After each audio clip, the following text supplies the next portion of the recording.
দাম্পত্য জীবনের কোনো গোপন কথা অন্যের কাছে শেয়ার করা যাবে না।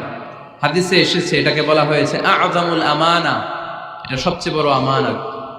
যারা দাম্পত্য জীবনের একান্ত বিষয় কারোর সাথে শেয়ার করে তারা সবচেয়ে বড় কবিরা গুনাহ করে। আশারুন নাস বলেছেন বিশ্বনবী এদেরকে, সবচেয়ে নিকৃষ্ট মানুষ। ইয়াউমাল কিয়ামাতি মানজিলাতান, আল্লাহর কাছে কিয়ামতের দিন সবচাইতে নিকৃষ্ট হয়ে দাঁড়াবে ওই দম্পতি, ওই নারী কিংবা ওই পুরুষ।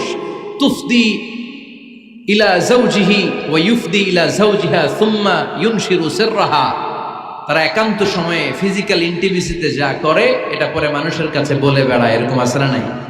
খবরদার, এটা বড় কবিরা গুনাহ। অনেক বোনরা একসাথে হলে দাম্পত্য জীবনের বিভিন্ন গোপন বিষয় নিয়ে কথা বলে, আছে না নাই? অনেক পুরুষরা একে অপরের সাথে, বন্ধুদের সাথে বিভিন্ন বিষয় নিয়ে শেয়ার করে, এটা এমন ওইটা এমন, এগুলো বলা যাবে? আসসিবাউ হারাম।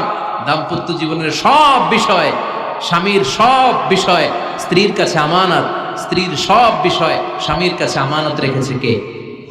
দাম্পত্য জীবনের এই প্রাইভেট লাইফের কোনো কিছু কিয়ামত পর্যন্ত অন্যের কাছে প্রকাশ করাকে হারাম ঘোষণা করে দিয়েছে কে? এজন্য খবরদার আমার বোনেরা, একসাথে মহিলারা হলে পেটের কথা পিঠের কথা সব বের করে দেয়, আছে না নাই? কিছু থাকে না, সব বের হয়ে যায়। খবরদার, সব বললেও দাম্পত্য জীবনের কোনো কথা শেয়ার করা যাবে?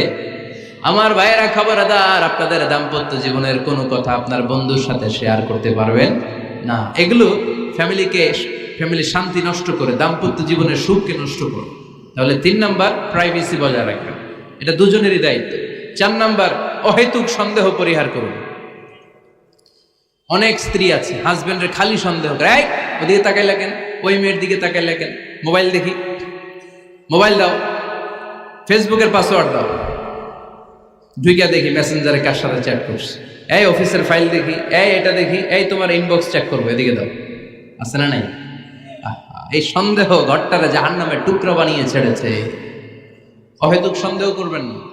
আবার ভাইরা ভাবিদেরকে অহেতুক সন্দেহ করবেন, এই ওদিকে গেলা কেন, ওদিকে তাকাইলা কেন, এটা করলা কেন, ওইটা করলা কেন, দেখি তোমার মোবাইল, তোমার মোবাইলের গ্যালারি দেখি, লক করে রাখছো কেন, লক খোলো, আছে না নাই?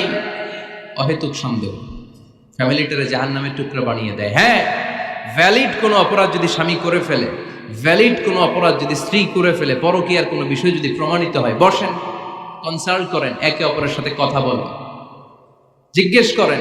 কিন্তু অহেতুক, আমি অনেক ফ্যামিলি এরকম দেখেছি, আমার কিছু বন্ধুকেও আমি দেখেছি যে এদের অবস্থা খুব খারাপ, খালি